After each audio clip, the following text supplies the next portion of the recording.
नमस्कार. तर आज सकाळी एक ऑर्डर आलेली आहे आणि त्यांच्याकडे श्राद्ध आहे. म्हणजे वर्ष श्राद्ध नाहीये, पण आपण वर्षाला जे जेवू घालतो अ, तसं आहे आणि त्याच्यासाठी त्यांना स्वयंपाक हवाय.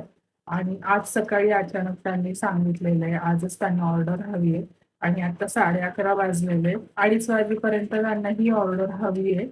तर आता मी लागली आहे तयारीला ऑर्डर घ्यायला. तर ऑर्डर झाल्यानंतर मग पण एक व्हिडिओ मी टाकेल आणि जसं मी मागे म्हटलेलं की माझे अनुभव मी तुमच्याबरोबर शेअर करणार आहे.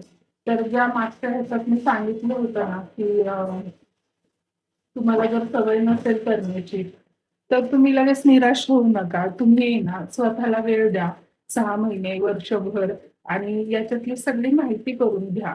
आणि जर तुम्हाला आवड आहे ना स्वयंपाकाची, तर चांगलीच गोष्ट आहे. मग तुम्ही घरातले तुमचे छोटे-छोटे इव्हेंट्स असतील किंवा नातेवाईकांचा कुठला छोटासा इव्हेंट्स असेल, तर त्याची ऑर्डर घ्या किंवा स्वयंपाक करा. त्याच्यामुळे काय होईल तुम्हाला एक अंदाज येईल, की आपण एवढं सगळं करू शकतो का?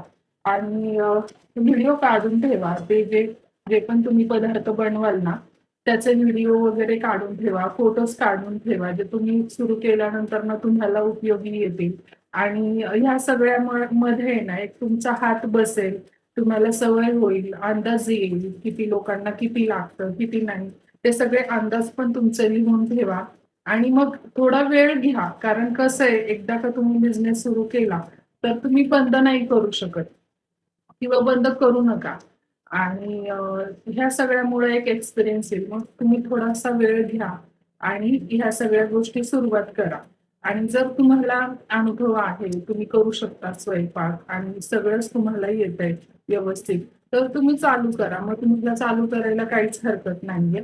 तसं असेल तर तुम्ही बिनधास्तपणे छोट्या-छोट्या ऑर्डर करून सुरुवात करू शकता.